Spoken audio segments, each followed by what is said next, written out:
The Martian family was probably just as exciting a sight to the locals, their golden skin and all, as the wriggling aquatic Applecratians were to them. Then there was Aunt Sally's cooking and her absolutely to die for, blue apple pie. The colony had a sturdy defense force, good anti-robo railguns, and if things really went for the worse, hundreds of mercs to boot.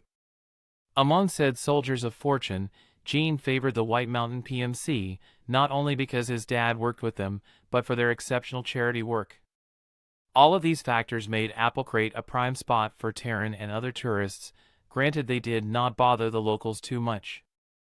While his three brothers joked and even bet how soon Gene would land their shuttle, the young man checked the starship's approach.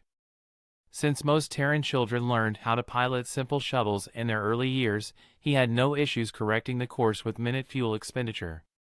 For the next 2 hours before the landing, their family's starship became loud with banter. Serena's adorable, yet quite false singing as she packed her tiny backpack full of her robot toy possession. Then giggling when her mom and little brothers chased her all over the shuttle, trying to fit her inside her child's spacesuit. No matter how mundane space travel one assumed was, safety demanded all crew wore a sealed suit during any landing. Of course, during said Atmo entry, all they talked about was food. First about Aunt Sally's, and then all of the wonderful local delicacies.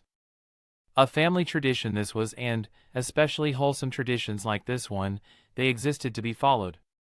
Engines booming, a short trail of drive plasma behind them, their shuttle descended down to the surface. The tips of her red wings ever so softly glistened since Gene performed his very best landing to date. As soon as the landing struts touched Applecrate's starport, his family erupted in cheers, clapping, and shouting. 3 times hurrah for our birthday boy. It was a most excellent landing, this one, bellowed out his dad, gently patting him over the shoulder. Soft too, said his mom and gave him another smooch over the cheek. He'll definitely crash land next time, joked Baker and poked Gene's back between his shoulders, inducing an immediate and rather similar reaction from Hart and John. No, his mecha will trip, chuckled John and proceeded to imitate a sudden, rather theatrical fall.